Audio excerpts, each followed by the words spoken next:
Today we are going to talk about أنواع البدع, and we're going to talk about the hadith of كل بدعة ضلالة. Every innovation is a misguidance. Right, that's what we're going to talk about. And we're going to read from Ibn Hajar al-Asqalani, Imam al-Nawawi, Ibn Abd al-Barr, Ibn Hajar al-Haytami. There's two Ibn Hajars here. Ibn Rajab al-Hanbali, and Imam al-Suyuti. We're going to read from 6 books. When you always hear, that's an innovation. This is a bid'ah. So you got to pay attention because, well, are all bid'ahs one? So, for example, if you go to a community and every single person, after assalamu alaikum for salah, immediately they shake your hand, taqabbal Allah. Every single salah. Well, that's an innovation. Is that an innovation at the same level of believing that Adam evolved? Or are there a gradation of innovations? That's the question we're going to answer. All right, first reading. Let's read the first from Ibn Hajar al-Asqalani. In this hadith, the worst of affairs are newly invented affairs. First condition. لَيْسَ لَهُ أَصْلٌ فِي الشَّرْعِ.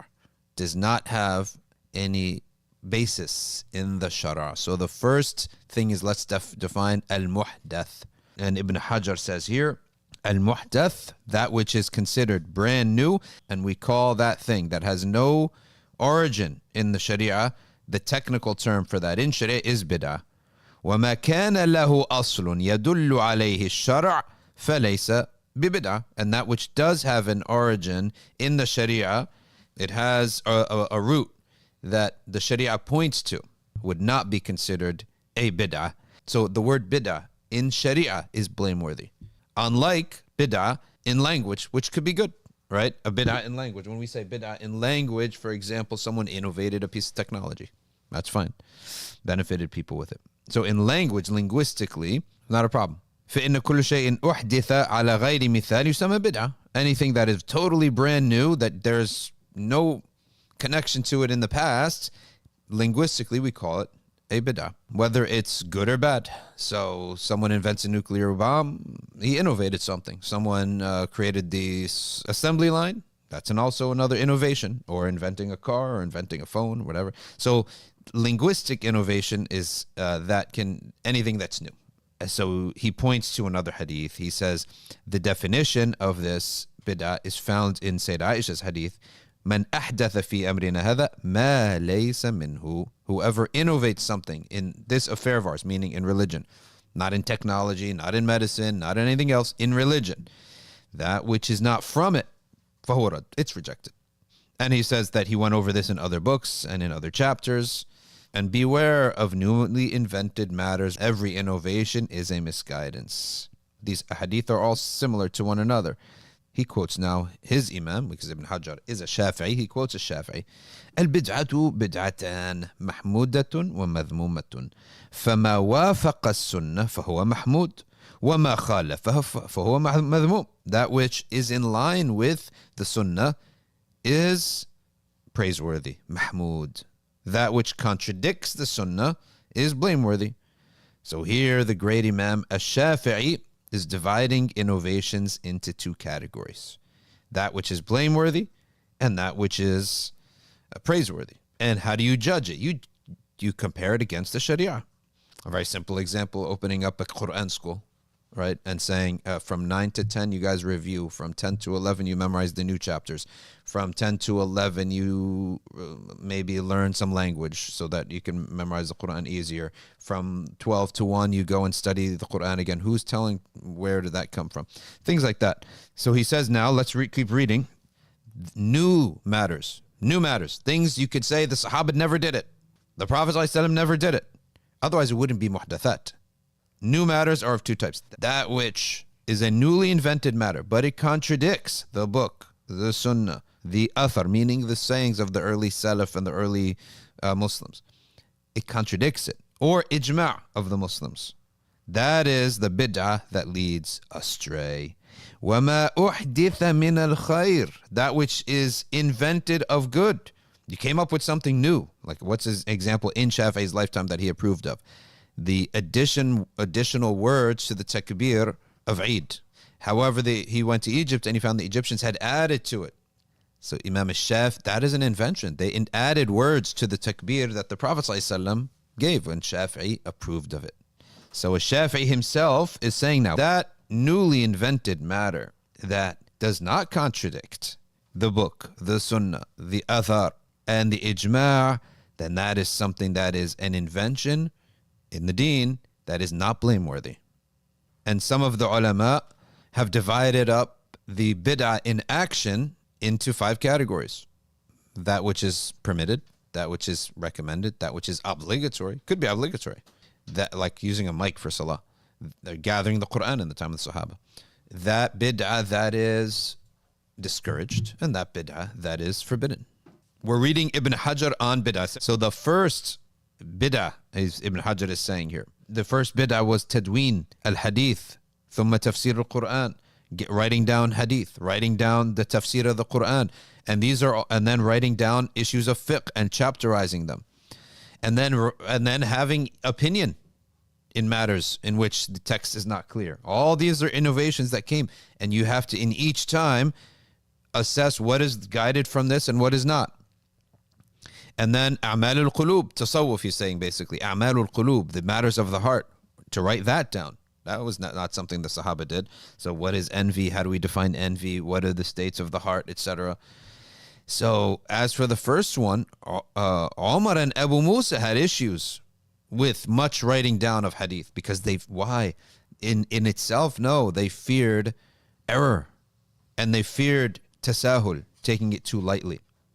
But most of the companions, they recognize its values. وَرَخَّصَ فِيهَا الْأَكْثَرُونَ. So here, in every new matter, there is some debate happening here. So when hadith was documented, even Umar ibn Khattab was hesitant because he saw that this thing could go astray. There could be errors here, and there were. We do see that. So now that we're documenting hadith, give it some time, and a whole group of people began lying about the Prophet, peace be upon him, and that's why or they were very sloppy about transmitting from the Prophet, peace be upon him. So alaykum bil hadi al-awwal means you have to be extremely cautious about these new matters, and what he's going to say here is take only what is absolutely necessary.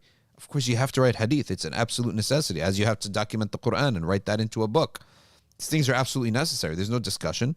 So what's in it? What are examples of the categories of innovations? We'll recite here from Al-Izz ibn Abd al-Salam, being cited by Ibn Hajar al-Asqalani in Fath al-Bari. Aqsam al-bid'ati khamsa, the categories of innovations. Remember, we're talking about innovations of actions, not innovations of aqeedah. Innovations of aqeedah can render you out of Islam altogether, or a heretic and a sect and an innovator where you're a Muslim but your good deeds don't count, or simply wrong, but you're still within Ahl Sunnah and your good deeds count for you, or even permitted. So they're bid'ah in aqeedah we're not discussing right now. He's talking about bid'ah in actions. And we're citing from Izz ibn Abd al-Salam. And he gives an example of al-bid'ah al-wajibah, an obligatory innovation, something the Prophet and the Sahaba never did. And he says, getting busy learning grammar. Al-ishtighalu bin-nahu, studying grammar. Because only by studying language, vocabulary, and grammar, and sarf, syntax and morphology, can you understand the words of Allah and His Prophet and the Sharia, and upholding the Sharia is an obligation. Preserving the Sharia is an obligation. وَلَا يَتَأَتَّى إِلَّا بِذَلِكَ فَيَكُونُ مِنْ مُقَدِّمَةِ الْوَاجِبِ. So you can't understand the Sharia without understanding Arabic. So the study of Arabic is a fard kifaya on the ummah. It's a communal obligation. Every generation, some people have to preserve the Arabic language and study it and teach it. So that is an example of an obligatory innovation. وَكَذَا شَرْحُ الْغَرِيبِ وَتَدْوِينِ أُصُولِ الْفِقْهِ. You explaining words that are in hadith that are unknown or that are unique or that are not well known, and also documenting the methodology of deriving rulings. And likewise, it's an obligation to separate sound hadiths from unsound hadiths. Okay, reading here from Al-Izz ibn Abd al-Salam's 5 categories of innovations. And an example of the forbidden innovation. ما رتبه من خالف السنة من القدرية والمرجئة والمشبهة, beliefs, and he actually is now bringing up aqeedah. What is forbidden? And this would even be more than forbidden. It would be put you out of Ahl Sunnah. completely. The beliefs of the Qadariyah, the beliefs of the Murji'ah, the beliefs of the Mushabbiha, anthropomorphists, or other sects in the history of Islam. And there are some innovations. So he went to the edges, the obligatory and the forbidden, because those are the important ones. Now let's go to the recommended innovation. Wal manduba. Every good deed that didn't happen in the time of the Prophet, peace be upon him. Kal ijtima'i ala tarawih, gathering for tarawih prayer. Building schools, bina al-madaris. Wal rabt, and having citadels. And citadels, the citadels where you used to guard the land, and there's been no invading army for years and years and years. They ended up becoming schools, right? They just become schools because the guards have nothing else to do. وَالْكَلَامُ فِي التَّصَوُّفِ al-mahmud, speaking about the matters of the heart, tasawwuf. What is envy? How to get rid of envy? How to draw near to Allah with your heart, etc., etc. وَعَقْدْ مَجَالِسْ الْمُنَاظَرَةِ إِنْ أُرِيدَ بِذَلِكَ وَجْهُ اللَّهِ, and debates, the gatherings where you debate heretics, debate the Shia, debate the Qadariyah, debate the Mushabbiha, debate the Christians, if this reward of Allah Ta'ala is sought. In other words, not just for the sake of argumentation. What about that which is mubah? Innovations that are simply permitted. Al-musahafa عقب صلاة الصبح والعصر. Shaking hands, al-musafaha عقب صلاة الصبح والعصر. And subhanallah, that's what happens in Tarim. And now you know where how far back their usul are. In Tarim, Dar al-Mustafa, they have al-musafaha, where everybody shakes everyone's hands after subh and after asr. They do that in an organized fashion. So he's saying this permitted. والتوسع في المستلذات من أكل وشرب وملبس ومسكن. Having a big home, having a nice car, having nice clothes. It's an innovation. The Sahaba never did this. They didn't go out building nice homes for themselves and eating nice foods. They never went out trying to go, there's a new restaurant, let's go check it out. They never did this. So he says, halal, it's permitted.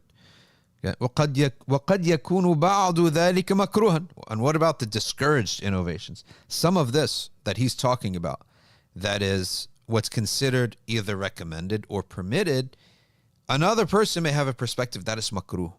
So most of our brothers who would object to certain things like the gatherings of dhikr, the mawalid, the misbaha, all of that is within the differed upon matters of discouraged, permitted, or even recommended innovations.